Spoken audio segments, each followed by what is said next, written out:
Ni jamukan be di aw ma sibiri o sibiri. Akaje mukankura Voix de l'Amérique kan. An b'a fɔ. Furafana t'o dunnen kɔfɛ nɛgɛ ɲɛ 9 ka taa bila nɛgɛ ɲɛ 10 na Voix de l'Amérique kan. An b'a fɔ. An b'a fɔ sigilen na an b'a fɔ kama. An b'a fɔ dɛ.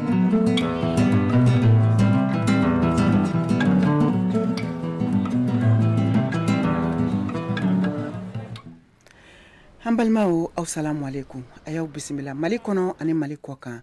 bi sibirido n'o bɛ bɛn septembre kalo tile 24 san 2022 ma an b'a fɔ jɛmukan kɛnɛ sigira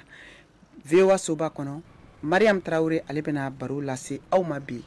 lɛrɛ kelen kɔnɔna la an bɛna kumaɲɔgɔnyaw ta min bɛ tali kɛ Mali jamana o kɔnɔna lahalayaw kan ani ka fara Mali ka kumaɲɔgɔnya min kɛra duniya kelenya tɔnba jabala la n'o ye Nations Unies ye New York kɔnɔna la bi ka kɛɲɛ ni jalakilikanw ye Mali ye min ta ka taa Faransi jamana yɔrɔ ani ka fara fɛn min ye Côte d'Ivoire finitigi mɔgɔ 46 minnu minɛlen don Mali jamana kɔnɔ kabiri juillet kalo tile 10 san 2022 olu ka kunyaw o lahalaya kan Malidenw an bɛna kuma di aw ma bi Mali kɔnɔ ani Mali kɔ kan aw bɛɛ lajɛlen ka se k'aw hakilina di nin kunya in kan cogo min na o bɛ sɔrɔ yɔrɔ kelen pe min na o ye VOA Bambara ka radio fiɲɛsiraw ye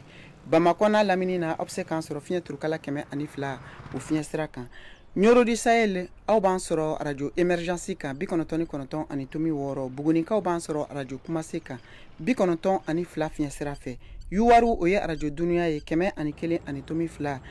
Koro o ye radio Orona ye 93 ani tomi 2 Gawukaw aw b'an sɔrɔ fiɲɛ turukala 106 tomi 1 kan Tumutu o ye fiɲɛ turukala 90 ani tomi 3 ye aw bɛ se k'an sɔrɔ fɛnɛ an ka VOA yɛrɛ ka bɔlɔlɔsiraba kan ni o ye www.voabambara.com walima aw bɛ se k'an sɔrɔ an ka page Facebook bɔlɔlɔ kan VOA Bambara ka fara YouTube ani Instagram kan VOA Bambara k'a lase aw ma ka fɔ bi jɛmukan an b'a fɔ nin ye a tako 4 ani 1 ye min bɛ ka kɛ studio 10 kɔnɔna la an ka nɛgɛjuru sira an kelen don k'o labila aw ye Mali kɔnɔ ani Mali kɔ kan aw minnu bɛ yen n'aw b'a fɛ k'aw da don jɛmukan na nɛgɛjuru sira kelen pewu o labilalen don 00 12 02 6 19 02 ani 70 aw ni Mariam Traoré bɛna ɲɔgɔn sɔrɔ nka yan n'o cɛ an ka ɲazan dɔɔni lamɛn ka segin ka na studio kɔnɔ.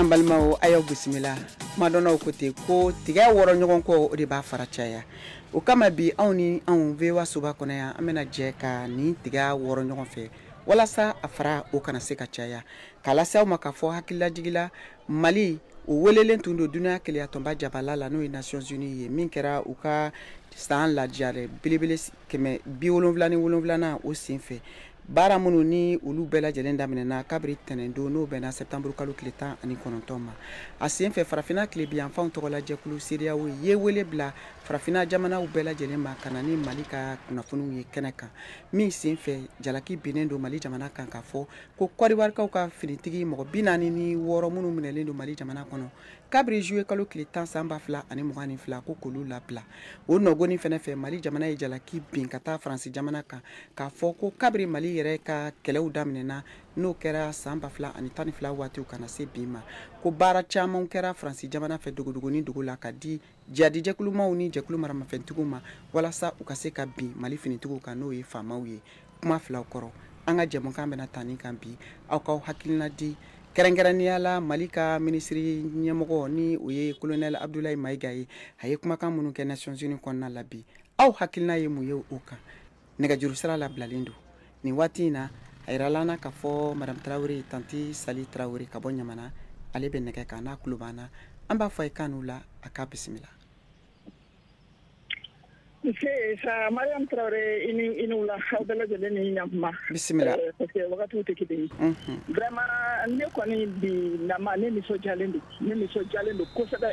I komi maliyɛn den ɲuman bɛɛ lajɛlen nisɔndiyalen bɛ cogoya min na. parce que an ka premier ministre par intérim n'o de Abdoulaye Maïga ye colonel Abdoulaye Maïga ye an tun sigilen bɛ ka fɛn min makɔnɔ a la a y'o de kɛ bi an kun sigilen bɛ ka fɛn min an hakilila ye fɛn min ye a kumana o de kan parce que Mali ye jamana ye jamana min n'a ka y'a yɛrɛ ye n'an b'a fɔ o tubabu nanzarakan fɔlaw b'a fɔ ko pays souverain a man ka jamana wɛrɛ mɔgɔ finitigi la ka bɔ yɔrɔ wɛrɛ la ka na ka sɔrɔ a ma kɛ i bɛ n'ale jamana min kɔnɔ n'o ka yamaruya tɛ non n'o kɛra o kan ka taa sariyatigiw de ka bolo kan i b'a fɔ a y'a fɔ cogoya min na ko bɛ sariyatigiw bolo donc an tɛ se ka dɔwɛrɛ foyi fo la tuguni an bɛ sariyatigiw makɔnɔ ko Mali ye sariya jamana ye an bɛ sariyatigiw kan an b'olu makɔnɔ min ye ani Faransi cɛmala ye a y'a fɔ cogo min na a tɛ tɛmɛ o kan vraiment sari ne nisɔndiyara bi fo hali kuma yɛrɛ tɛ n da parce que an kun sigilen bɛ an bɛ laɲini min anw kumakan de lase anw fana anw b'u kɔ vraiment an bɛ ala deli halisa ala k'u fana se. ayiwa fɛn min ye Côte d'Ivoire finitigi mɔgɔ 46 ye minnu minɛlen don Mali jamana finitigi ɲɛmɔgɔw fɛ kabiri juillet kalo tile 10 san 2022 ni kumaɲɔgɔnyaw kɛra walasa ni makofɔlen ninnu ka se ka labila e hakilila ye mun ye o yɔrɔ jamana bɛna sɔn ka bɛn ko la wa walasa u ka finitigiw kala segin u ma. Mariam Mali ni Côte d'Ivoire ye jamana kelen anw ni Ivoirien fa kelen ba kelen akilina ko bɛ se ka na an bɔ ɲɔgɔn ma sinon Mali ni Côte d'Ivoire ye fa kelen ba kelen jamanaden in bɛɛ lajɛlen ye jamana kelen de mɔgɔ de ye min ye finitigilaka ninnu ye minnu donna an fɛ doncogo la min tɛ doncogo ɲuman ye.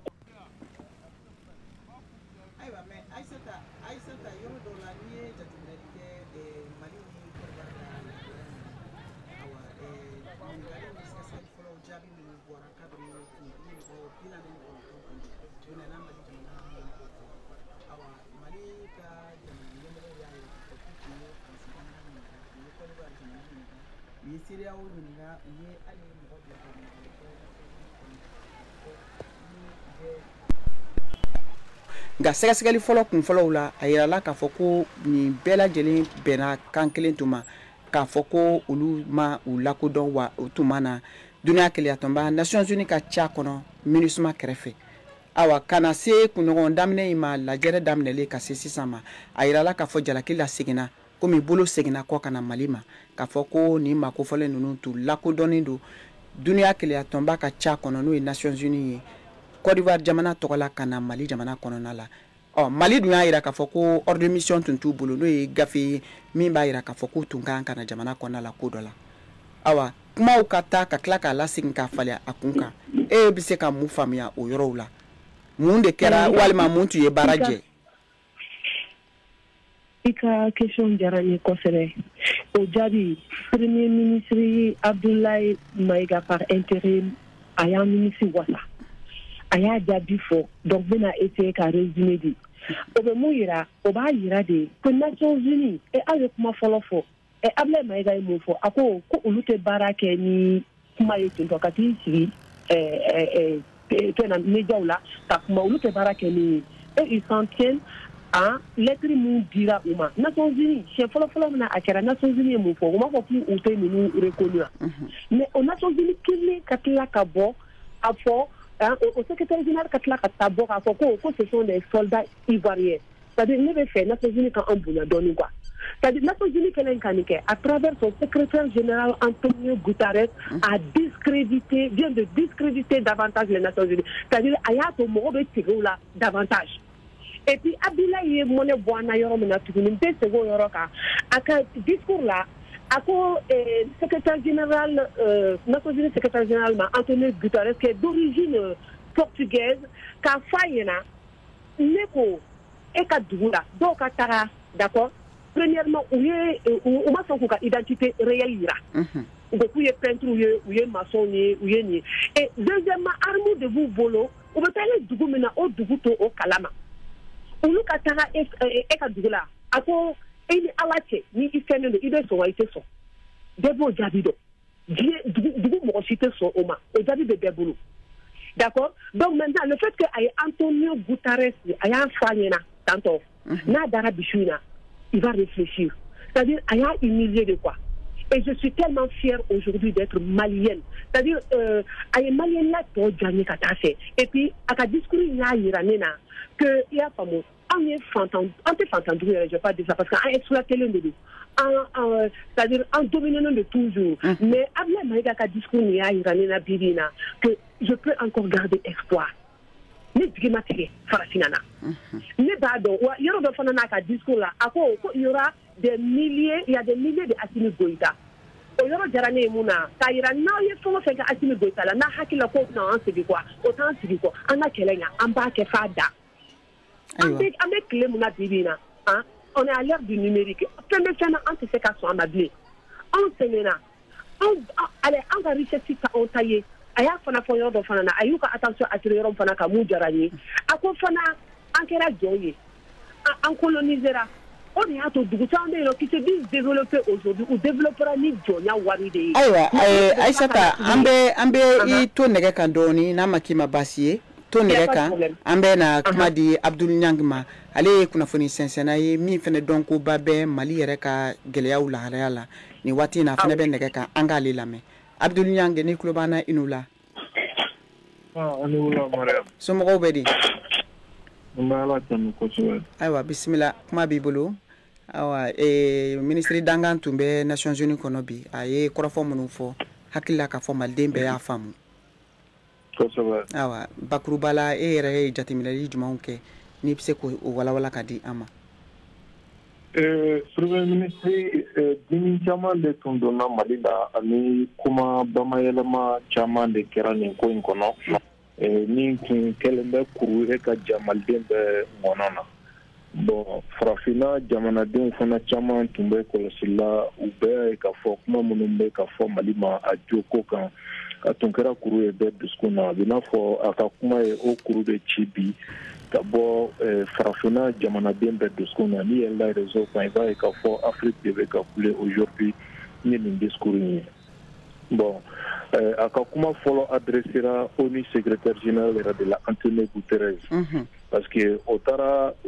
kuma telew la ko Côte d'Ivoire surasi minɛnen ninnu tɛ mercenaires ye alors que o tɛ ONU secrétaire général ka kuma ye parce que kiiri tigilamɔgɔw de bɛ se ka a qualifier tɔgɔ min kan ka wele surasi ninnu na sariya sɔsɔ minnu kɛra o sariya sɔsɔ sababu la tɔgɔ min kan ka wele o la bon ni CEDEAO président fana an balo taara tugu ONU secrétaire général ka o kuma kɔ ONU secrétaire général ye fonctionnaire de ye jamana ɲɛmɔgɔ tɛ bon CEDEAO président dun ye jamana ɲɛmɔgɔ de ye ale tɛ fonctionnaire ye bon n'ale taara tugu mɔgɔ kɔ ale yɛrɛ bɛ mɔgɔ min sanfɛ parce que jamanadenw de votera ale ye président de la république de o kɛra déception ye Mali ye déception min yira ONU kɛnɛ kan et en même temps Mali y'a yira k'a fɔ ONU secrétaire général n'a ma farati a bɛna danaya yɛrɛ de ta ka bɔ ONU yɛrɛ kan parce que ONU ka neutralité n'o bilala en cause a bɛ ONU charte yɛrɛ de bila farati la ka b'o la ka taa se Fransi ani Fransi cɛ a kuma gɛlɛyara kosɛbɛ u y'a ye k'a fɔ Mali autorités taara fɔ ka Fransi sɔrɔsiw jate ko coup d'état Fransi faamaw jate i n'a fɔ coup d'état kɛlaw ka sababuya kɛ mun ye Mali ye Fransi tɛgɛ ta ni preuve de ye ka rayon d'urgence ɲini ONU na sɔn ma kɛ o ma fo ka se sisan na o ye preuve jumɛnw ye Fransi de bɛ ka terroristes soutenir bon Fransi jamana ka terroristes soutenir Fransi yɛrɛ sigin bɛ kan min kan o sɔsɔli don terroristes ninnu ye obscurantistes de ye n'o ye kunfinya walew diinɛ tɔgɔ la Fransi dɔnnikɛlabaw n'o ye siècle des lumières ka Voltaire ni Montesquieu ninnu ye o kɛlɛw de kɛ ka Fransi bila yeelen na ka révolution kɛ k'u ka jamana sigi laïcité ni démocratie kan. mais Abdul Niang n'an seginna ka na n'i ye kɔfɛ dɔɔni ma kuma tigɛ i da Côte d'Ivoire jamana tigi ka kumakanw kɔfɛ ani u ka finitigi mɔgɔ 46 minnu minɛlen don Mali jamana kɔnɔ an bɛ waati min na komi bi e yɛrɛ bolo bɛnkan sira jumɛnw bɛ se ka bɔ jamana fila fɛ walasa nin ko in bɛ se ka dala faga n'a ma ɲa ko u minɛna ni kiiriw bɛ tigɛ kiiriw ka tigɛ walima n'u bɛ lasegin Côte d'Ivoire ma u bɛ se ka lasegin Côte d'Ivoire jamana ma e yɛrɛ bolo Mali ni Côte d'Ivoire fila ka kan ka mun de kɛ. Bon, nin problème ye affaire d'état de raison d'état de bɛ a ɲɛnabɔ n'a fɔra raison d'état o ye jamanaw mago bɛ min na jamanaw ka nafa bɛ sira min fɛ donc o ni justice bɛ bɛn a tɛ bɛn o tɛ jate ani tiɲɛ bɛ bɛn a tɛ bɛn a tɛ jate o de ye raison d'état ye o de bɛ na nin ko in ka a ɲɛnabɔ donc an y'a ye k'a fɔ Côte d'Ivoire autorités ye ko ta ni dusu ye kɔfɛ in na o ye Mali fana autorités bila ka ko ta ni dusu ye bon a fɔra ko président Macky Sall ni Ghana président ani Togo président kan ka na Bamako mardi de tun fɔra CEDEAO fɛ mais an ka autorités y'a jira k'a fɔ olu tɛ mardi sɔrɔ n'u bɛ ma ɲɛ u bɛ na u ka jeudi ni vendredi lajɛ n'u bɛ bɛn u ma donc a bɛ se ka kɛ n'o président nana an ka jamana faamaw bɛna sɔnɔgɔya kɛ o président ka delili sababu la pour que nin ko in bɛ se ka bila kɔfɛ cogo min donc an bɛ sigi ka o ko de jateminɛ. Ayiwa nka fɛn min ye Mali ka jalaki ye ka da Faransi kan e yɛrɛ ka jateminɛliw la kuma laban na ONU bɛna nin ko in kiri tigɛ cogo di? Non, a kiri tɛ se ka tigɛ ONU na parce que droit de veto de bɛ Faransi bolo. Donc hali ni réunion kɛra kɛ fɛn ye décision tɛ se ka ta ni France ma jɛn n'a ye parce que droit de veto bɛ Faransi bolo mais bi sigi kɛ kɔni tun ye kɛnɛ de Mali bolo ban kɛra réunion min ka kɛ Mali ka kuma fɔ ONU yɛrɛ tribune na France ye min kɛ an ka jamana na de terrorisme dɛmɛni siratigɛ la o kɔrɔ Faransi jɔyɔrɔ min yɛrɛ b'a bolo ONU na n'o ye conseil de sécurité membre permanent jamana duuru min bɛ ko latigɛ a n'o man kan parce que ONU sigi kun ye ka diɲɛ basigi ni a lakana sabati terrorisme ye menace de ye diɲɛ yɛrɛ basigi ma n'a fɔra Faransi de bɛ k'o kɔkɔrɔma don an ka jamana kɔnɔ ça veut dire que Faransi yɛrɛ jɔyɔrɔ tɛ conseil de sécurité la tuguni a n'o jɔyɔrɔ yɛrɛ man kan et donc Mali ye o kɛnɛ sɔrɔ bi ka kuma min b'a kun na kan cɛ ka fɔ diɲɛ ka mɛn Faransi ye baara sugu min kɛ.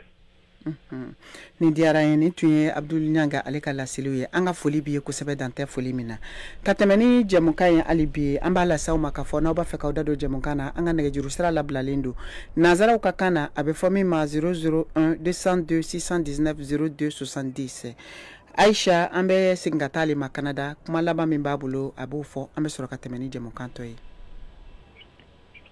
allo oui allo ayiwa kuma laban na sisan e yɛrɛ bolo Mali ye jalaki min bi Faransi jamana kan awa nin ko in bɛna se ka ɲɛbɔ cogo di e yɛrɛ bolo a bɛna Mali ka kulekan bɛna se ka mɛn wa? Abdul Ɲango bɔra ka mun fɔ fana il faut que Nations Unies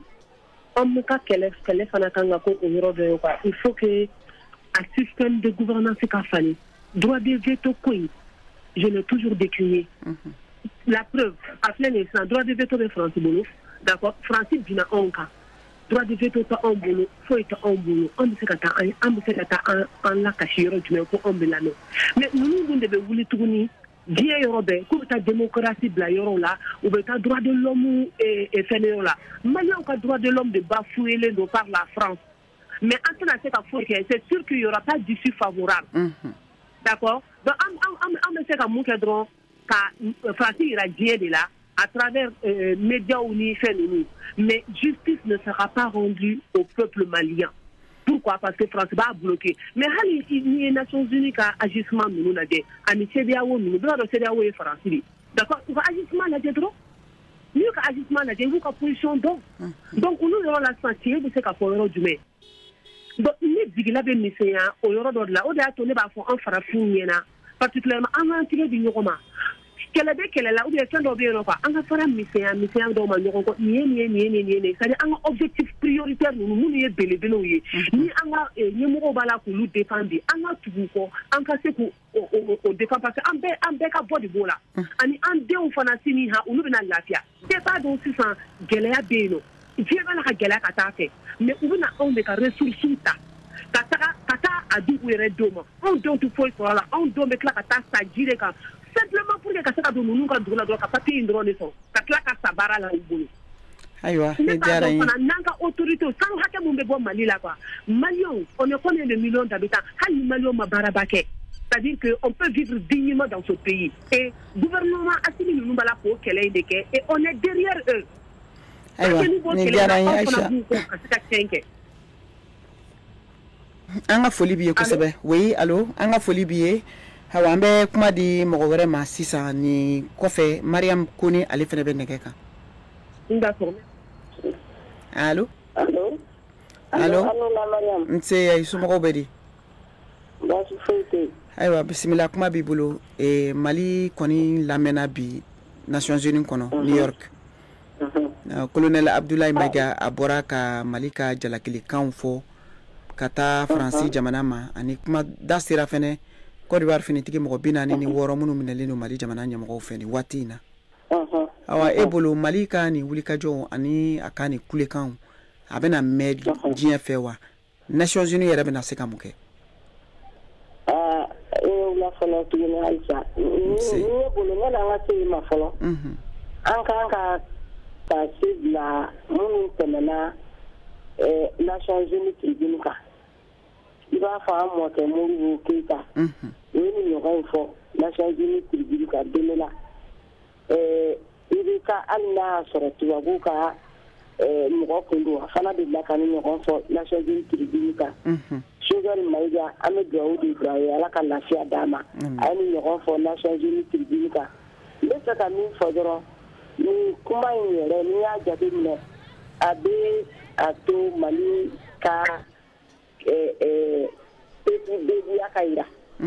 le Mali a toujours été ce pays qui réclame de la souveraineté hali n'o y'a sɔrɔ Faransi an ka moyen bɛɛ minɛ na walasa an bɛ souveraineté min nɔfɛ an bɛ hɔrɔnya min nɔfɛ an tun ma o sɔrɔ o ye n b'a qualifié ka ko wɛrɛ ye bi une fois de plus comme Fidel tɛmɛna san nin cogo min na Ablaye fana n'a ka denmisɛnniya premier ministre intérim a fana nana Mali kunawolo bi n'i ye bɔlɔlɔw jateminɛ en Afrique bɛɛ y'a dɔn farafinna ka hɔrɔnya ka di mɔgɔ mɔgɔ ye bi bɛɛ kun kɔrɔtana nka n'an bɔra yen n bɛ segin ka na discours yɛrɛ la discours in kɔni kɛra discours ye a ye bɛɛ k'a tɔgɔ ma kelen kelen ka bɛɛ ka warimisɛn sigi a ma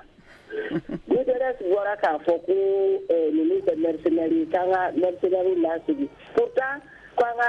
sɔrɔdasi ninnu lasigi pourtant olu yɛrɛ de don min na u minɛna le 9 juillet olu de y'a fɔ ko olu m'u ci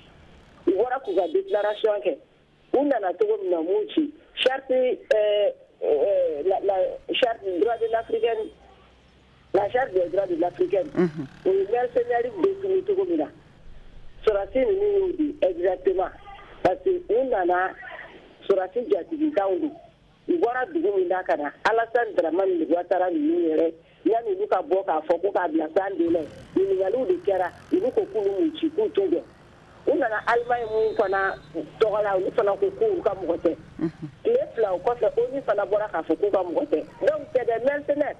o kɔni ka fɔ mɔgɔ fagalaw don wa min don wa mais charte la charte de l'Union africaine o b'a jira k'a fɔ ne sɔrɔdasi nana na cogo dɔ la sɔrɔdasi jatigitanw u bɛ jati i b'a fɔ mercenaires bon Mali ye kule min kɛ bi n balimamuso Aïcha n b'a rejoint yan a bɛ mɛn diɲɛ de b'a mɛn ka Faransi jogo kolo jira Faransi la mais foyi tɛ se ka kɛ droit des états t'an bolo a tɛ pays africain bolo a bɛ Faransi ninnu de bolo an tɛ conseil de sécurité ONU conseil de sécurité la ni ye ONU kɔni ye min ye dɔrɔn ONU sigira de walasa ka diɲɛ tila faama jamanaw ni ɲɔgɔn cɛ ka 1945 fo bi o politiki kelen de bɛ ONU kɔnɔ a kɔni la bonne nouvelle a été que Faransi kɔni nana diɲɛ na prévu fɛn fɛn bɛ Mali bolo a ɲa tiɲɛ yɛrɛ la tɔgɔma n bɛ min f'i ɲɛna kabi Faransi yɛrɛ de ye kɔgɔ da Mali kɔgɔ la nin jeune ni denmisɛnnin ninnu nalen fo sisan Faransi ma kunnawolo sɔrɔ ne kunnasuli ni kunnasuli kɛ a y'o de sɔrɔ o ye ne ka satisfaction dɔ ye mais k'a fɔ ko da de bɛ ka taa bin kuma na ko ka Faransi ɲangi a bɛ gɛlɛya dɔɔnin u tɛ k'a kɛ hali n'o y'a sɔrɔ u yɛrɛ dama ni ɲɔgɔn cɛ u bɛ tiɲɛ fɔ Faransi ye mais an bɛ fɛ Faransi ka kɛ cogo min na Faransi tɛ kɛ ten an yɛrɛ y'a mɛn ko Faransi yɛrɛ de bɛna bila conseil de sécurité ɲɛmɔgɔya la minnu jamana min b'a la sisan ne bɔra donc n'o kɛra o y'a ko bɛɛ bannen nka ne kɔni ne hakili sigilen don ka se min na o Mali foyi tɛ se ka kɛ tuguni i b'a fɔ kɔrɔlen ka n'an ka jamana kan k'a fɔ an bɛ deli yɔrɔ in na an tɛ deli yɔrɔ in na a bɛ wuli ka taa avion ta ka taa yaala a t'a sara an na k'a kɛ i b'a fɔ an ka dugu y'aw ka sokɔnɔɲɛ dɔ ye o kɔni o banna an bɛ foli de di an ka jamana ɲɛmɔgɔ maaw la mɔgɔ min kan kɔrɔta mɔgɔ min kan kɔrɔta bɛɛ b'a dɔn k'a fɔ ko denmisɛnnin ninnu filɛ baara min na bi walasa ka Mali ka yɛrɛma hɔrɔnya segin a ma ko c'est une satisfaction globale. Ayiwa ni diyara ye ayiwa o diyara ye tɔgɔma an ka foli b'i ye kosɛbɛ dan tɛ foli min na ka malidenw bɛɛ lajɛlen fo k'a fɔ ye nin waati in na nɛgɛ ɲɛ 13 o tɛmɛna an ka kumaso kɔnɔ ni sanga 30 ye o kama an bɛna foli duman dɔɔni lamɛn an bɛ segin ka na jɛmukan kɛnɛ kan.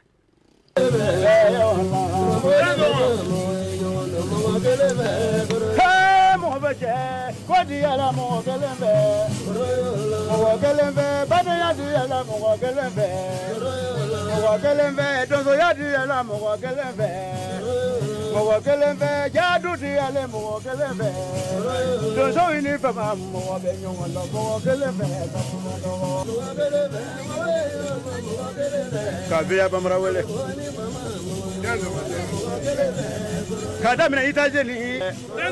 mari botamle kodi ala mo gelembe imra wa itajeni kodi ala mo gelembe an balimaw a y'aw bisimila hali bi aw bɛ ka VOA Bambara kan an b'a fɔ jɛmukan kɛnɛ lamɛn bi n'o ye sibiri ye septembre kalo tile 24 o de kama an y'a lase aw ma ka fɔ an bɛ lasɔrɔ an ka radio fiɲɛsiraw bɛɛ lajɛlen fɛ Bamakɔ n'a lamini fiɲɛ turukala 102 o fiɲɛsira fɛ o kɔfɛ aw bɛ se ka nasɔrɔ an ka bɔlɔlɔsiraw kan www.voabambara.com walima aw k'aw sɔgɔ an ka page Facebook la VOA Bambara ka fara YouTube ani Instagram kan VOA Bambara bi jɛmukan bɛ tali kɛ Mali ka kumakanw kan min kɛra duniya keleyatɔnba Nations Unies kɔnɔna la ani ka fara jalakilikanw kan min bɔra Mali yɔrɔ ka taa Faransi jamana ma fo ka se Côte d'Ivoire jamana finitigi mɔgɔ 46 minnu minɛlen don Mali jamana ɲɛmɔgɔw fɛ nin waati in na an ka nɛgɛjuru sira an y'u fɔ ye o labilalen don aw minnu b'a fɛ k'aw da don jɛmukan na hali bi aw bɛ se k'an wele fu 1 2 fu 2 6 1 9 fu 2 ani 70 nanzaraw ka kan na an k'o ma 001 202 619 02 70 Kawuba ale bɛ nɛgɛjuru kan ni waati in na ka bɔ Sankaw fɛ yen n'a tulo b'an na an b'a fɔ i kan n'u la. An b'a Aluna Mariam Traoré. Bisimila i n'u la somɔgɔw bɛ di. Kɔrɔ baasi t'aw la yen. An bɛ Ala ka bila la baasi tɛ yen. Tuya ɲɛna kojugu. Ayiwa ko premier ministre bɔra ka kuma bi. Allo. O kɛla. Awa a ye welekan bila diɲɛ mɔgɔ ma ani ka tila ka kumakanw nata min bɛ tali kɛ Mali ni Faransi jamana cɛ teriya sira kɔrɔw kan. Awa e ye a ka discours faamu cogo di awa e yɛrɛ fɛnɛ bolo o kɔfɛ Côte d'Ivoire ni Mali cɛ mun de kan ka kɛ bɛnkan y'u cɛ walasa u ka finitigiw ka labila. Ok, Mariam Yintini Baraji ye kuma sara an ka kuma jala n ye bi kɔni an ka premier ministre Abdoulaye Mayiga a kuma ye kunnafoni min di Nations Unies na a jala an bɛɛ a bɛnna bɛɛ ma parce que kuma kun ani kuma kɔnɔna a y'a damaga bɛɛ la o ye mun ye fɛn o fɛn yanni bi cɛ min kumana Mali kan n'o ye Alassane ye n'o ye Bazoum ye n'o ye Abdolo ye ani hali Nations Unies secrétaire général n'o ye Guterres ye a kumana olu bɛɛ ka kuma a y'a bɛɛ jaabi sigi o cogoya ɲɛna kojugu a ma mɔgɔ dɔgɔya kuma kɔnɔ mais i ye min fɔ a y'o jaabi sigi ma. Nations Unies ye fɛn min ye Nations Unies ma dabɔ k'a fɔ ko ka dugumamɔgɔw dɛmɛ koyi. Droit de vote bɛ minnu bolo les 5 pays la jamana 5 min droit de vote b'olu bolo Nations Unies yɛrɛ sigi kun ye olu de kama n'o tɛ avant 1940 a kun tɛ États-Unis fanga dɔ de y'a se États-Unis o fanga in de b'a bolo diɲɛ kan hali sini diɲɛ ye so min ye diɲɛ so min ye c'est la raison du plus fort fanga bɛ min na o ta de diɲɛ n'o tɛ Faransi bɛ ka min kɛ diɲɛ na yan nɔ bɛɛ Mali kɔnɔ yan nɔ bɛɛ ɲɛ b'a la. Nka e bolo Mali ye nin jalakili min kɛ ka taa Faransi ma a bɛna se ka nɔ bɔ wa farafinadenw yɛrɛ bɛna faamu cogo di a kunya yɛrɛ bɛna tɛmɛ cogo di e yɛrɛ bolo kumakan ninnu bɛɛ lajɛlen kɔfɛ nin ye nin ko bannen wa walima taabolo wɛrɛ kura wɛrɛw bɛna don ko la. Bon komi diɲɛlatigɛ ko don ko n'a tiɲɛ tɛ ban mais ni Mali fana kuma nin kɛ diɲɛmɔgɔw tɛna se k'a dɔn k'a fɔ tiɲɛ yɛrɛ la Faransi bɛ min na Mali la yan nɔ o tɛ wi cɛncɛn sanfɛ k'u bɛ ka terroriste kɛlɛ tɛ o mɔgɔ bɛ a dugu jukɔrɔ fɛn de la o mali kɔni se de ka se k'a fɔ u bɛ ka min kɛ an na sisan u y'a ta en considération k'a fɔ k'u bɛna ko kɛ ko ye min bɛ se ka mali dusuma a bɛɛ bɛ olu de bolo u m'a ko ye sa ko min kɔni kɛlɛ la n'i y'a to kɔni diɲɛ kɔni bɔra kalama o kɔni o fana ye ka tiɲɛ dɔ ye. ayiwa ni diyara ye kaw b'an ka foli b'i ye kosɛbɛ dan tɛ foli min na o kɔfɛ ɲereli ale fana bɛ nɛgɛ kan allo kaw ayiwa tɛmɛ n'a ye ni kuma min b'i bolo ka da ni kan fana ye Ivoirien ka mɔgɔ 46 min b'an bolo yan mɔgɔ 49 kɔnɔ mɛ 40 u ye saba bila saba bila la 46 min ye an bɛ waati dɔ la sisan mali kan ka to mɔgɔ minnu bɛ bi an ka mɔgɔw bolo autorités bolo u nana u ye min fɔ autorités y'u lamɛn mais diɲɛmɔgɔ b'u lamɛn an filɛ waati min na sisan autorité kan ka to de ka mɔgɔ ninnu bila ka kuma diɲɛmɔgɔw k'u lamɛn o la fɛn min bɛ bɔ u yɛrɛ da baara bɛ se ka kɛ ni o de ye. ayiwa i bɛ fɔ n'i y'o yɔrɔ walawala an ye ka u bila diɲɛ k'u lamɛn cogo di e b'a fɛ ka mun fɔ o yɔrɔ la k'u bila u ka kuma jabaranin so kan de wa walima ka taa lajɛrɛ barosigiba dɔ kɛ yɔrɔ dɔ la k'u lajɔ u ka kuma wa ou bien e bolo a ka kɛ cogo di. komi u b'a la k'a fɔ k'u bɛ CEDEAO ni tɔnrɔw bila ka na ko kana kuma mali ko kana kuma mali kɔnɔ a ko la. maintenant ne hakili la CEDEAO jamana fɛn fɛn bɛ yen nɔ juge ɲɛnama b'a di a jamana bɛɛ bolo. CEDEAO bɛ se ka comité dɔ former comité min bɛ juriste de. allo. CEDEAO bɛ se ka comité dɔ former comité min bɛ juriste de. ka u bila kana fara mali juriste kan yan nɔ u ka mɔgɔ minnu bɔ kelen kelen hali n'u b'a bila jabara kan diɲɛ bɛɛ k'a ye a don ou bien n'u b'a kɛ a y'i kulo u yɛrɛ dama ni ɲɔgɔn cɛ bɛɛ ka bɔ n'i ka document ye ka taa n'a ye si de ka sɔrɔ a la fɛn min bɛ a jira k'a fɔ mɔgɔ ninnu ni mercenaires don ou bien ni mercenaires tɛ diɲɛmɔgɔw k'a dɔn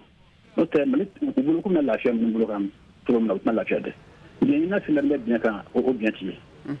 u nana cogo min na sirema sɔrɔ la k'a fɔ ko u nana na sira ɲuman kan ni a ko bɛ ta k'a fɔ delili bɛ ka caya fɛn fana bɛ ka kɛlɛ fana bɛ ka o de fɔ mɔgɔ nana k'a bɛ n'i faga k'a bɛ n'i ka yɔrɔ tiɲɛ i y'a tigi minɛ n'a tun y'a faga dun ɲininkali gɛlɛn ni diyara ye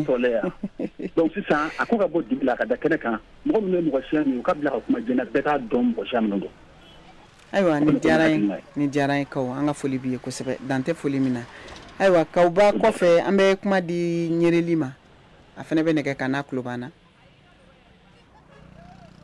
allo allo ayiwa ale kɔfɛ an bɛna New York yan Abu Dara an bɛ kuma di ale yɛrɛ ma n'a fana tulo b'an na nin waati in na kan n'u la.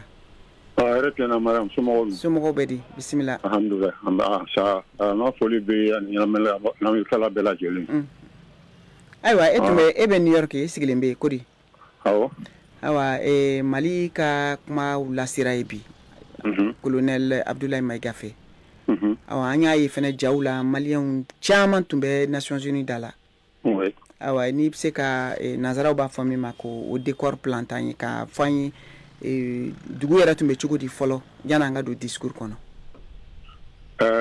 kabini sɔgɔma joona maliyɛnw bɔra ka taa 9h tun ye rendez-vous ye mais kabini sɔgɔma 7h dɔw mɔgɔw sera yen. donc vraiment an dɛmɛ groupe dɔw tun bɛ yen Ivoirien tun b'a la Tchadiens b'a la vraiment farafinna jamana wɛrɛw tun bɛ yen nɔ. mɔgɔw tora ye ka discours ni yɛrɛ la mais discours ni Mariam discours ni kan ka ta ka bila gafew de la fo ka taa min kɛ sa parce que premier ministre a y'a ka kuma daminɛ cogo min na a y'a sigi ɲɔgɔn kan cogo min na ka bɛɛ ka jalaki d'i ma ka bɛɛ ka jo d'i ma. Mariam ne bɛ kuma kelen fɔ Nations Unies secrétaire général n'o ye Antonio Guterres ye ale ye filiba kɛ parce que fili y'a sɔrɔ yɔrɔ min na u b'a fɔ san 10 faligɛn n'i ma falikan min i na sira fara dɔn ale filɛ nin ye a bɛ u b'a fɔ mɔgɔ ma diplomate chevronné c'est-à-dire a bɛ baara min na a b'a la a bɛ san ɲinikaw de bɔ ni kunnafonidilaw la sigi k'i ɲininka ka question dɔ ɲininkali dɔ tɛngu i la min ye jan ye e hakili kan ka e k'i hakili la baara kosɛbɛ a yɔrɔ la ale tun b'a fɔ a ye min ɲininkali min tɛnkun na nin ye ne tɛ se k'o jaabi parce que o tɛ ne ka baara sira ye mais ale m'o kɛ ale sinna k'a fɔ non mercenaires tɛ donc ale fara côté kelen kan déjà bon daluya jɔn de b'ale bolo k'a yira k'a fɔ ko mercenaire tɛ ninnu ye bon o y'o ale ka yɔrɔ ye n'i donna ka na don Alassane yɛrɛ la k'ale ka premier ministre ye min fɔ a ma a ye ladilikanw d'a ma ko a ni ce nka ale min si bɛ yɔrɔ min na a b'i n'a fɔ o wageya t'a la c'est à dire que sagesse o t'a la quoi n'o tɛ kuma daminɛ kabini madame Misero ka ko in daminɛ a fɔra Mali ye mun kɛ sunɔgɔ fɔlɔ min welela o kɛra Côte d'Ivoire jamana de ye o ko k'u t'a k'a to u t'o kalama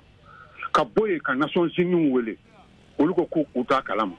Allemagne contacté olu ko k'u t'a kalama madame o tuma na an ka tiɲɛ fɔ ɲɔgɔn na sa aw bɛ tila ka segin ka na tuguni kalo joli ka kuma fara ɲɔgɔn kan ka o munumunu k'o don cogo de la ko wayi u ka a tun bɛ deli ka kɛ ninnu bɛ taa tiɲɛ tɛ o Malien caman ko ni a kuma daminɛ ka n'a tuma ne y'a fɔ ko ninnu ye mercenaire dɔw ko e bɛ se ka o fɔ cogo di parce que mɔgɔ minnu bɛ na ka na gouvernement attaquer u bɛ na aéroport fɛ cogo di o ye faamuyalibaliya yɔrɔ dɔ de ye mais sisan Abu Darame ka kuma tigɛ sisan walasa fitinɛ yɛrɛ ka dala faga walasa nin ko yɛrɛ ka kɛ i n'a fɔ farafinna danbew b'a a yira cogo min an b'a fɔ kabiri waati jan ko Mali ni Côte d'Ivoire ye fakelen bakelen de ye a bɛɛ jamana kelen mɔgɔw de ye awa walasa ko ka ɲa mun de bɛna se ka kɛ jamana fila ninnu yɛrɛ fɛ Nations Unies ni duniya farafinna tilebiyanfanw ka jɛkulu CEDEAO sen bɔlen kɔfɛ a la Mali ani Côte d'Ivoire u fila ka kan ka mun de kɛ walasa nin ko in bɛ ban u ka finitigiw bɛ segin u ma walima n'u kan ka ɲangi bere bɛ da u kun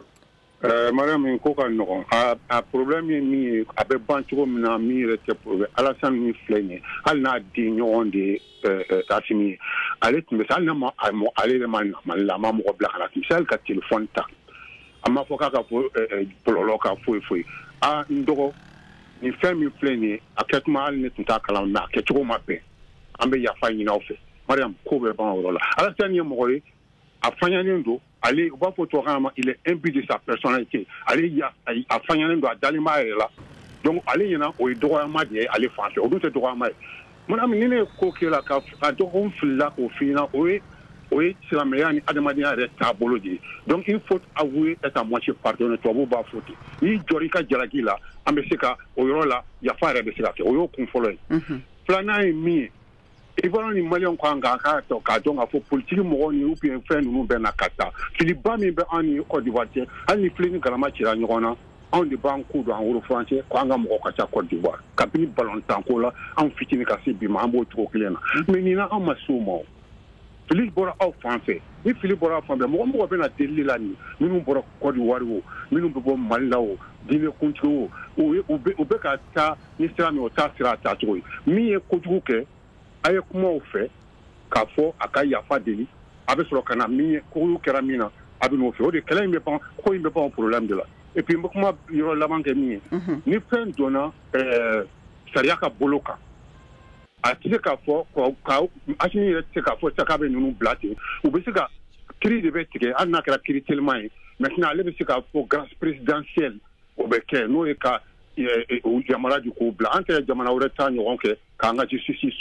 an ka sariya bon sɔsɔ diyara an ye kosɛbɛ an ka foli b'i ye dan tɛ foli min na ayiwa an bɛ kuma di Ɲereli ma n'a bɛ nɛgɛ kan hali bi Ɲereli allo oui allo oui nous la somɔgɔw bɛ di c'est la miellerie du Sanuma Ɲereli ayiwa bisimila Ɲereli voilà oui n tulo bɛ aw la aw ye caman fɔ an bɛ dugawu kɛ an ka fɔtaw ni an bɛna minnu fɔ ala k'an bɛ sababa ma amin ya rabi donc ɲininkali kɔrɔlen minnu bɛ yen n b'olu de jaabi wa yali ayiwa ɲininkali kɔni ye Mali ka welewelekan min kɛra Nations Unies kɔnɔ bi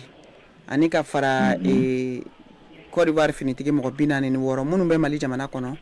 fo ka se Mali ka jalaki binni ma Faransi jamana kan min kunnafoni bakuruba dira bi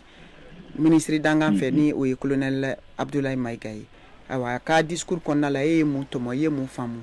nin koɲɛ ninnu yɛrɛ bɛɛ lajɛlen a bɛ se ka kɛ cogo di Mali yɛrɛ bɛ se ka hɛrɛ sɔrɔ an bɛ dugawu kɛ ala k'an bɛ sababa ma amin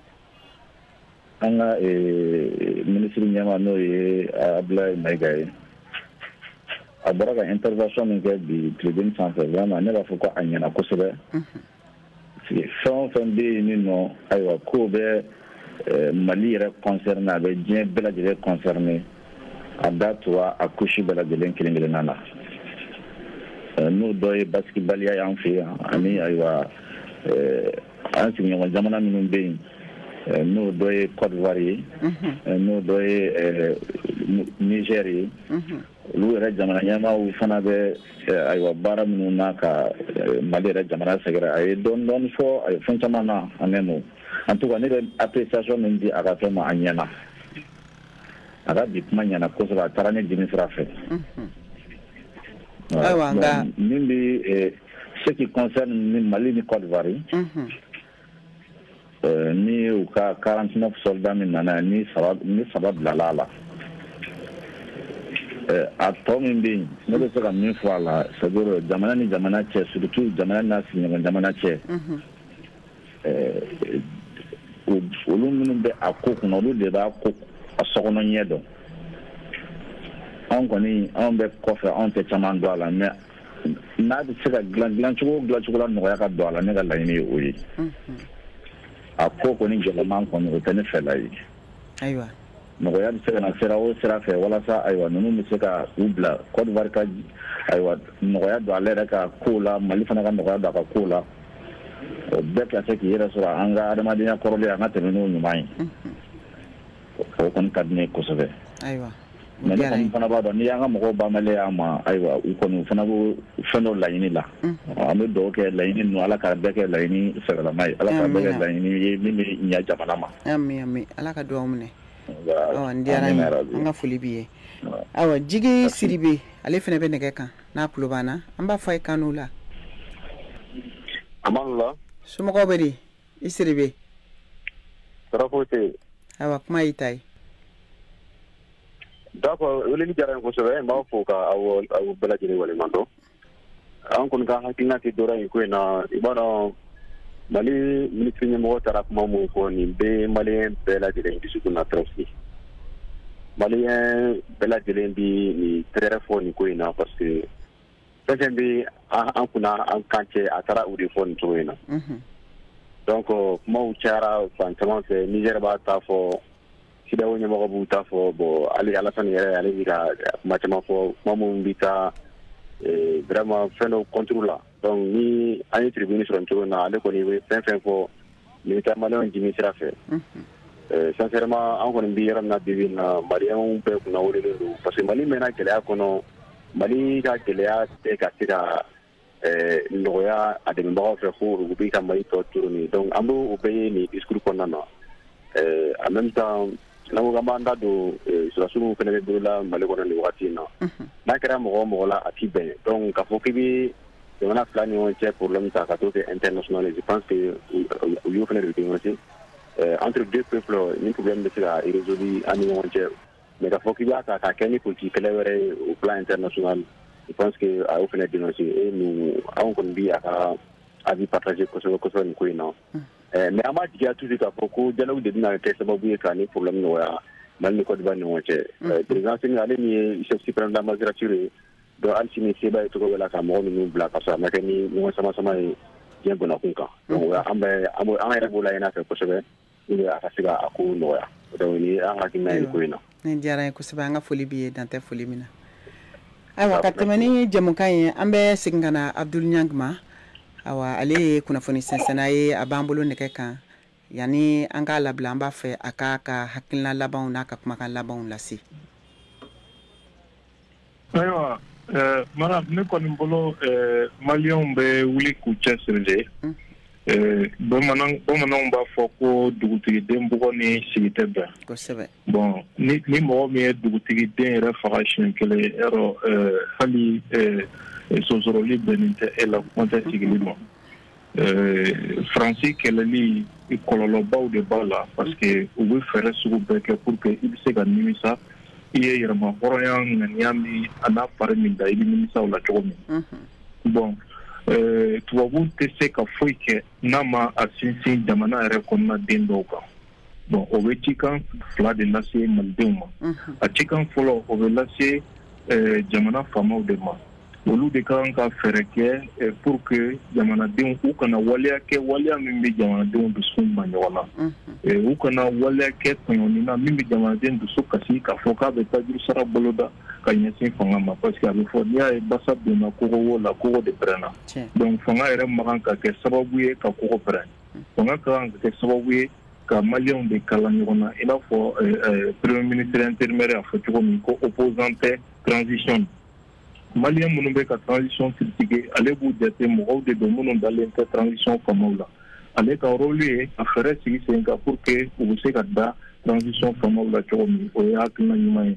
a cikan filanan bɛ ɲɛsin malidenw yɛrɛ de ma i mana kɛ dugu o dugu la i mana kɛ siya fɛn fɛn ye k'a fɔ dɔ jamana wɛrɛ t'an bolo ni nin tɛ mali kɔfɛ an bɛ kɛ jamana wɛrɛ sigibaa de ye an tɛ kɛ jamana siden ye donc ni an ma wuli k'an jɔ ka an faso lakana mɔgɔ tɛna o kɛ an place la baara min bɛ sen na n'a ɲɛna an bɛɛ ka hɛrɛ de don farafinna bɛɛ de ka hɛrɛ don n'a tiɲɛna fana a kasara tɛna taa ka mɔgɔ si to donc fo an ka kɛ hakilitigi ye an kana kɛ mɔgɔ ye min bɛ jamana sen minɛ a bɔsɔnbagaw ye et surtout ka faso kɛlɛ k'a di kɛnɛmamɔgɔ ma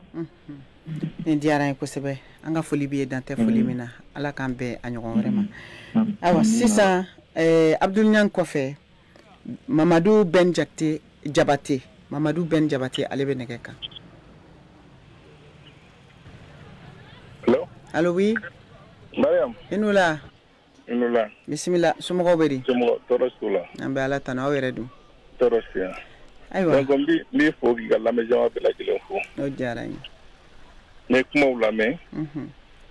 bɔra ka premier ministre ka par intérim ka discours lamɛn bon a kuma ye ne dusu kasi kojugu parce que mali bɛ gɛlɛya min kɔnɔ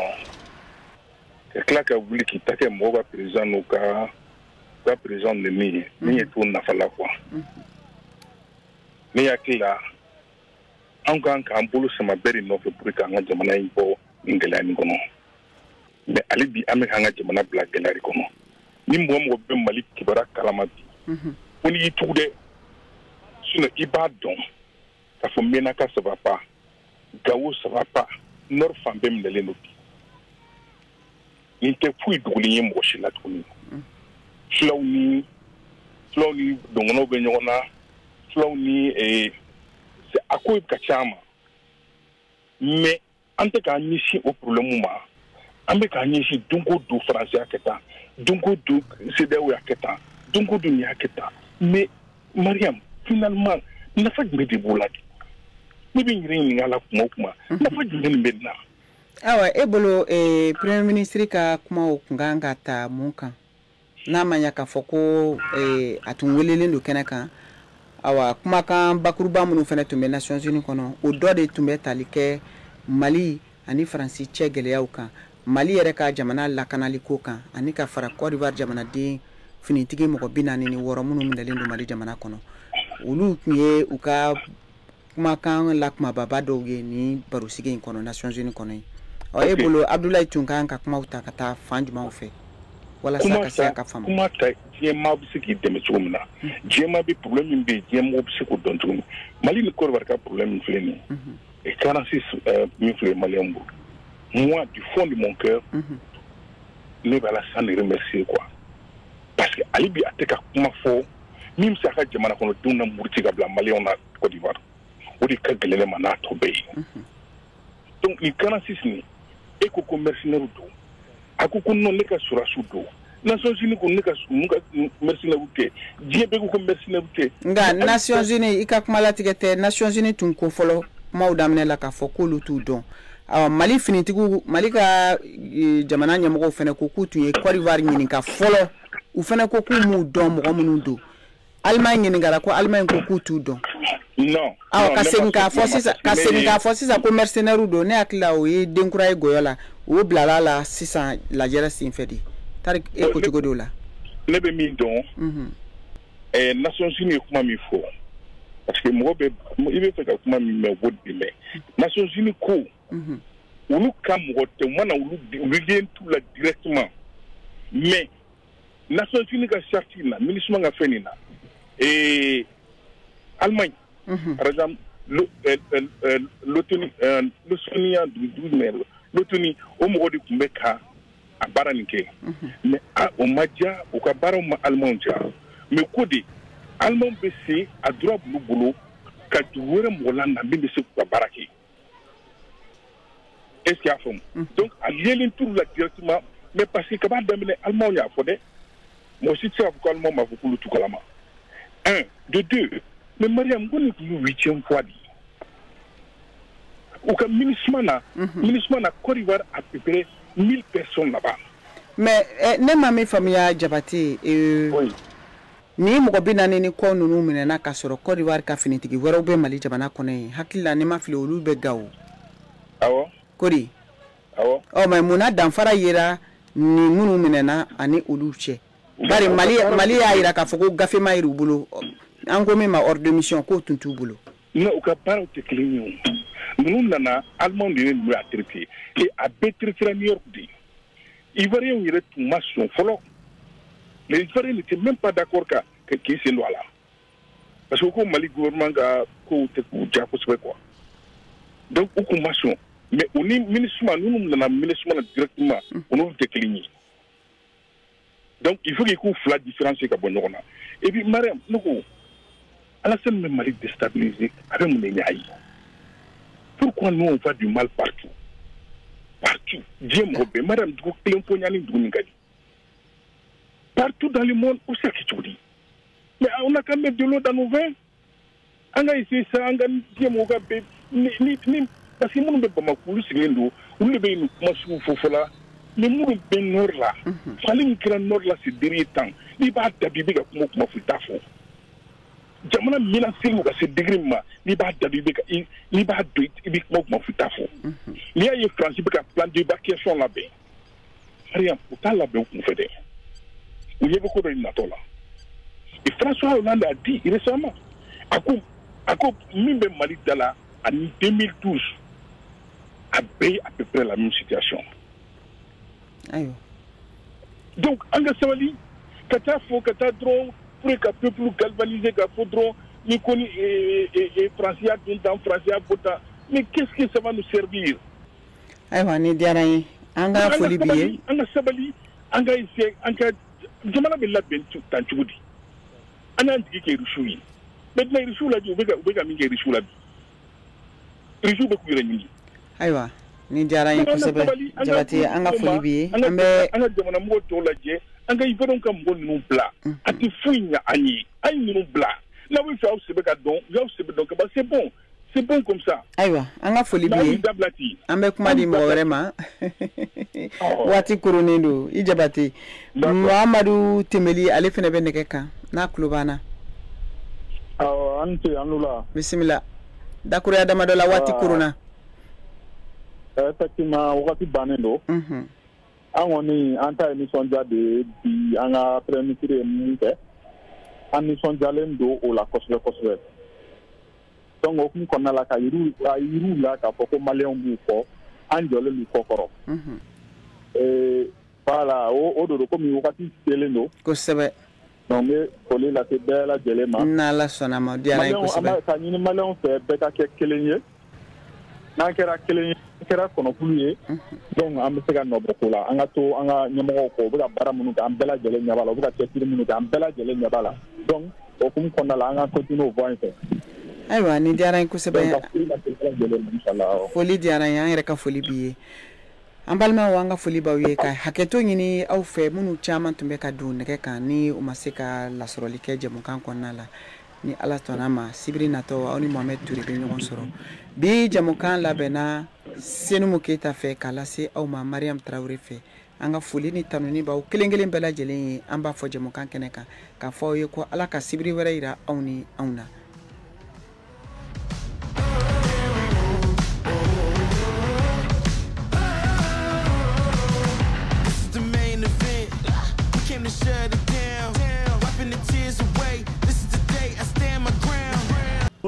Ni jamukan bɛ di aw ma sibiri o sibiri. A ka jɛmukan kura Voix de l'Amérique kan. An b'a fɔ.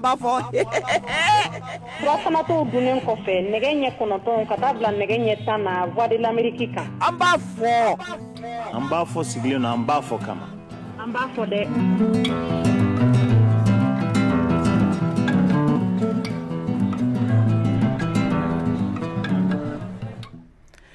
An balimaw aw salamu alaikum a y'aw bisimila Mali kɔnɔ ani Mali kɔ kan bi sibiridenw n'o bɛ bɛn septembre kalo tile 24 san 2022 ma an b'a fɔ jɛmukan kɛnɛ sigira VOA soba kɔnɔ Mariam Traoré ale bɛna baro lase aw ma bi lɛrɛ kelen kɔnɔna la an bɛna kumaɲɔgɔnyaw ta min bɛ tali kɛ Mali jamana o kɔnɔna lahalayaw kan ani ka fara Mali ka kumaɲɔgɔnya min kɛra duniya kelenya tɔnba jabala la n'o ye Nations Unies ye New York kɔnɔna la bi ka kɛɲɛ ni jalakilikanw ye Mali ye min ta ka taa Faransi jamana yɔrɔ ani ka fara fɛn min ye Côte d'Ivoire finitigi mɔgɔ 46 minnu minɛlen don Mali jamana kɔnɔ kabiri juillet kalo tile 10 san 2022 olu ka kuɲɛw o lahalaya kan Malidenw an bɛna kuma di aw ma bi Mali kɔnɔ ani Mali kɔ kan aw bɛɛ lajɛlen ka se k'aw hakilina di nin kuɲɛ in kan cogo min na o bɛ sɔrɔ yɔrɔ kelen pe min na o ye VOA Banbara ka radio fiɲɛsiraw ye Bamakɔ n'a lamini na aw bɛ se k'an sɔrɔ fiɲɛ turukala 102 o fiɲɛsira kan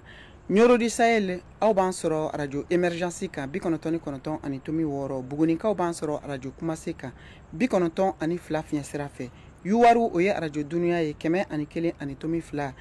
Koro o ye radio Orona ye 93 ani tomi 2 Gawukaw aw b'an sɔrɔ fiɲɛ turukala 106 tomi 1 kan Tumutu o ye fiɲɛ turukala 90 ani tomi 3 ye aw bɛ se k'an sɔrɔ fɛnɛ an ka VOA yɛrɛ ka bɔlɔlɔsiraba kan ni o ye www.voabanbara.com walima aw bɛ se k'an sɔrɔ an ka page Facebook bɔlɔlɔ kan VOA Banbara ka fara YouTube ani Instagram kan VOA Banbara k'a lase aw ma ka fɔ bi jamukan an b'a fɔ nin ye a tako 441 ye min bɛ ka kɛ studio 10 kɔnɔna la an ka nɛgɛjuru sira an kelen don k'o labila aw ye Mali kɔnɔ ani Mali kɔ kan aw minnu bɛ yen n'aw b'a fɛ k'aw da don jamukan na nɛgɛjuru sira kelen pewu o labilalen don 0012 02 619 02 ani 70 aw ni Mariam Traoré bɛna ɲɔgɔn sɔrɔ nka yan n'o cɛ an ka ɲazan dɔɔni lamɛn ka segin ka na studio kɔnɔ